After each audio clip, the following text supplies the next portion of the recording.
جان اینه دیگه اینه کو دیگه کو بچیم به تو کار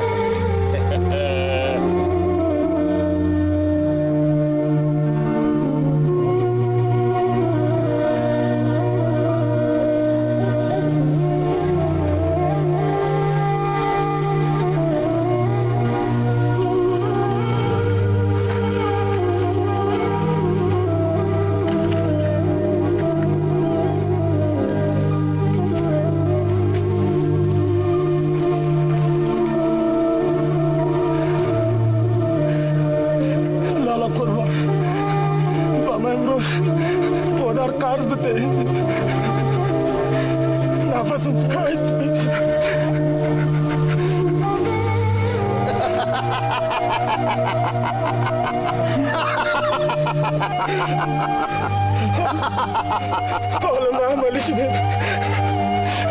اگر نکشم جانم درد میکنه تو را با خدا بالم دل و سرسام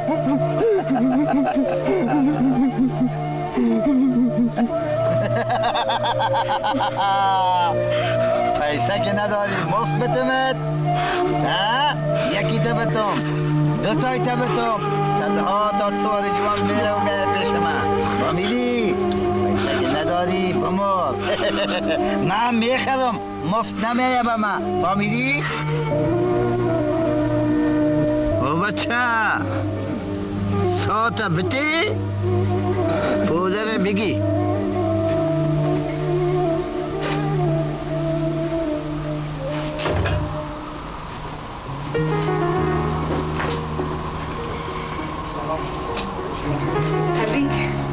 آماده شدی؟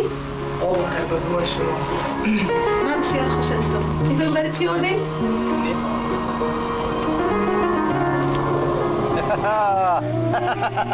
حال صحیح شد این حال صحیح شد بسیم نیم آدم ولی تو کار کنه گفت بفهم هرچی بفهمانی یا نمیفهمم من بسیم ایلا 4 دانه فهمیدی؟ حق 4 روزه هست فهمیدی؟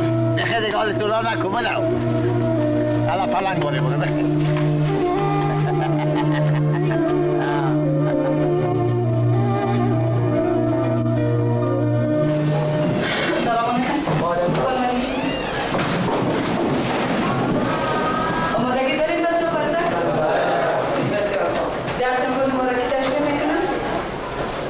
شما می‌فرمایید؟ بسم الله الرحمن الرحیم. اناتومی علم است که از نقطه نظر ساختمان جسم انسان را مورد مطالعه قرار می‌دهد. خب بسیار. مهربانی بشینید. شاگردای عزیز کدام مشکل دیگه ندارید؟ یاد گرفتین؟ ببخشید استاد شما را یک را زحمت می‌کنم. بفرمایید فاروق جان.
پالیدم نیافتم خبر شدم که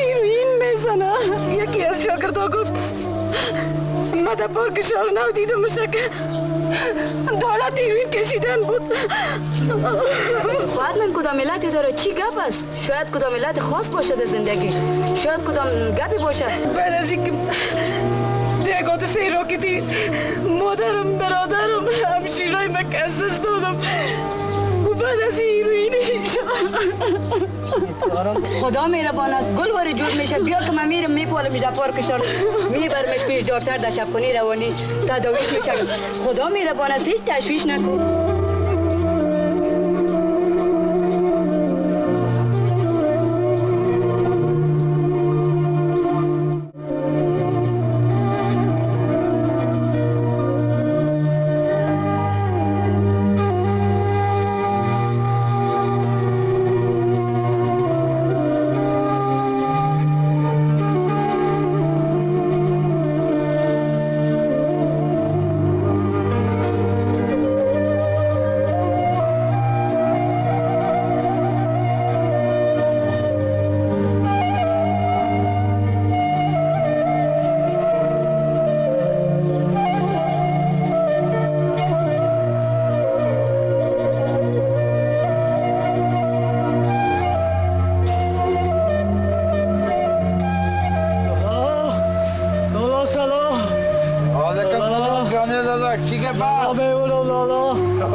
که جوانای ما را چی میکنه؟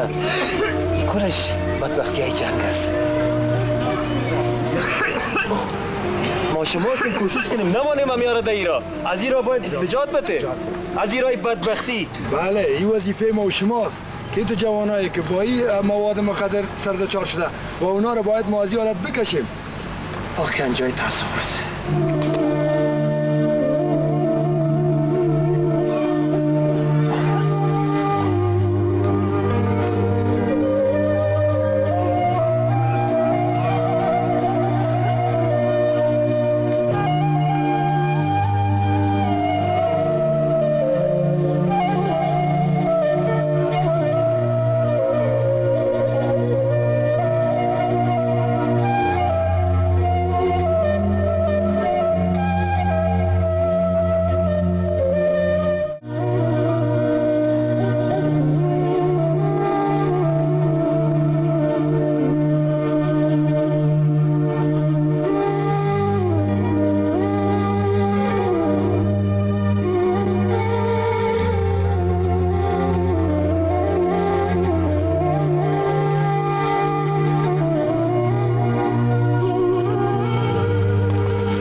میبریم شبخانه ساعت روانی جور میشه قابل تشویش نیست بخیر هیچ گل واری جور میشه بخیر که بریم میشه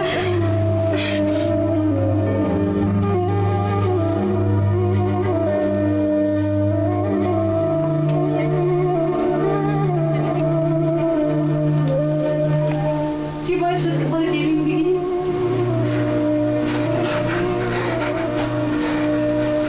دکتر سنسیت نگو با ما گریه نگو آروم باش نگو خب داود جان خودت که دیده خانه نداری ما خودت دفعتن بستر میکنیم منتها در بستر بسیار یک حالت خراب سر خودت میاد درد میاد خودت باید درد بکشی تحمل داشته باشی دیگه ما دوا داریم برای دوا میدیم دکتر سگو هم روزه اول تا میگیرن سیروم برات میدن دوا میدن دیگه ما بسیار نان خوب برات میدیم میوه میدیم منتها بوده یک سر خود میباید تحمل کنی او یک سر خود بندازی تشناب بری یک امام میدینی بسیار بر خودت فایده داره و این سر وضعیت به اسلام میسازی فهمیدی داود جان؟